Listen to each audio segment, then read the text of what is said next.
Okay. You're just not upset because I usually only give you one take. Good day, good afternoon, good evening, whenever you're listening to our podcast. My name's Nathan. I'm the host of From the Ridge, our very own Northridge podcast. With me today, we have Silas Allen, our new youth pastor, youth outreach coordinator here at Northridge. Hello. And we're really excited to have him here today, get to know the church, the congregation. But before we begin, I wanted to take a second and pause on this significant day on the calendar year. We're both wearing orange shirts because today, when this podcast is being released, is the National Day for Truth and Reconciliation. And today we are situated here in Aurora in the traditional lands of the Anishinabe people who are under Treaty 13 and the Williams Treaty. And we understand that we are settlers here on this land, and we have a responsibility to reconciliation and an ongoing commitment, both as a church community and as individuals. And I know I can speak for both Silas and I that we're committed to that ongoing reconciliation, not only today, but every day in our lives. But today we're welcoming Silas to our show. So Silas, let everybody know who you are. Give us a taste of what you like, your hobbies, a bit about yourself. Mm-hmm. So, as I said, I'm Silas, and I'm super excited to be taking on this new role. I'm overseeing some of the youth ministries here at Northridge. It's always been a part of my life, whether I was involved in youth ministry or leading youth ministry at church or at camp or whatever it may be. So I'm excited to be continuing that and seeing all that God has in store here at Northridge in this next season. With that, I also love all things outdoors. I love hiking and camping and just spending time out in God's creation and nature, all that fun stuff. I love doing photography over the last couple of years, learning different things about that and editing photos in my spare time, all that kind of fun stuff. That's a bit about me, and Yeah. He's certainly one for the outdoors. Let me tell you, we went on a hike a few weeks ago and he was just trudging to the top while we were all scrambling to keep up with him. You have a passion for youth, the ongoing just commitment to youth ministries through camp. I think, was it 8 years at camp? 8 years at camp, yep. Which is incredible. Beat my 7 years. But Silas, we're working through a reset plan at Northridge. And so Pastor Brian and Glenna have met us on the show to talk about how we're going to be kind of coming out of the pandemic. And so we've worked through, let me list them all: reset, reconnect, reignite, rebuild, respond, revitalize as a church. That's a lot of re's. And now we are on refocus and reacting. What is the thing that comes to mind when you think about reacting? The first thing that comes to mind was we were actually talking about the story the other day about when Nathan and I were kids. For some reason, it was a Saturday morning, and I was watching TV in our living room, and Nathan thought that it was a good idea to practice his baseball swing in the living room. And with me sitting right there watching TV, and he's just swinging away, and then eventually he whacks me in the head with this metal baseball bat.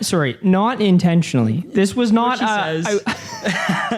And so I end up with a big goose egg, and that comes to mind because you failed to react. Not in time. I just didn't react until after I got hit. So I personally think it's your fault. Honestly, you were watching TV. I was practicing my baseball swing. Shout out to the Northridge Knights. We had a tough season, but we'll get them next year. But I don't think it's my fault. Who practices their baseball swing in a living room? That's what I gotta say. Ryan, you're behind the camera right now, but come up here. Brian, if you had to assess the situation, who is at fault? Is it me, the guy who is just naturally trying to get better at sports, or my lazy brother lying on the couch? Lazy. I'm more concerned about the fact that I hired somebody that got hit in the head with a bat. Head injury. So I'm not too sure I can really settle that debate. But how's your head? It has issues sometimes, but I don't know if that's from that or who knows what. I don't think it came out in the interviews, so but we'll understand if you're a little bit. Anyways, thinking about just sort of that reacting and refocusing, Silas, I know you've been on staff now for a full week and a couple of days, so I'm figuring that you probably do have a full calendar of plans and strategy, probably a 3 to 5 year plan by now. Maybe you can just share with us a little bit about what you're thinking going forward here. Just for like events and planning wise, right now, the biggest thing on the calendar and the schedule is Change coming up October 15th. If any youth or parents are listening, that's coming up. It'll be here. Change is, we go to Change Conference every year, Northridge has for the last number of years. And so, of course, with COVID and everything, they've turned it online and virtual for a night. And so we're excited to be hosting that here at the church in the youth room. And so that's the first thing. But yeah. Wonderful, wonderful. As you sort of look out months ahead, understanding that you've only been here a few days, right? So we understand that you got some plans to put in place. In terms of some of your passion and how that's stirring you, as you're looking to the future, can you give us some ideas to maybe it's just some thoughts that are rolling around in your mind right now in your heart? Yeah, so the biggest thing is with the idea of refocus and react, not wanting to react too fast into things because you're used to that because you didn't react very well with the baseball bat, right? So. No, but wanting to make sure that when we're starting up things, we're starting things out of a place of health and making sure that we've invited God into the conversation and in the Holy Spirit with the team to make sure that the team has a vision of where we're wanting to go, making sure that we're focused on the end goal, not just starting something up for the start of starting something. And so over the next few months, of course, we want to start something. We want to have our youth and our families back and getting to know them. I want to meet them, all that stuff. So we're going to be starting up things coming up on like we have on Sundays with crew or different events throughout to just start building this community up again. And then probably in the new year, getting things fully relaunched. And by then having our vision of what we want youth to be, us as leaders, how we want to fully care for our youth and be there for them. And just build a community with them. Sure. I better hand this back over to the host because he's pretty competitive, I can tell. So I don't want to take away his thunder, but there you go. Thanks, Brian. Yeah, no, as you said, SJ, and you alluded to even in your Instagram video, if you have Instagram, parents, kids, if your kids have Instagram, have them follow Rooted Youth, right? That's our Instagram handle.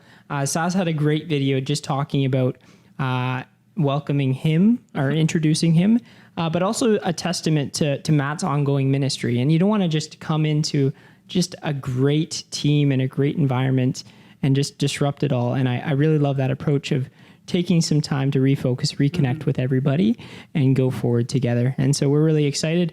Obviously, I'm excited to have Silas on board, but you've been in prayer and discernment, seeking God's will. And so we're excited for this season ahead. That brings us to the end of episode 4. Short and sweet. Hello, Silas. Maybe that's the title of the episode. Hello, Silas. Hello, Silas. Anyway, thanks for tuning in. Stay tuned. We're going to continue to have different podcasts as we continue our Reset series and welcome you back to worship. So take care. Have a great day.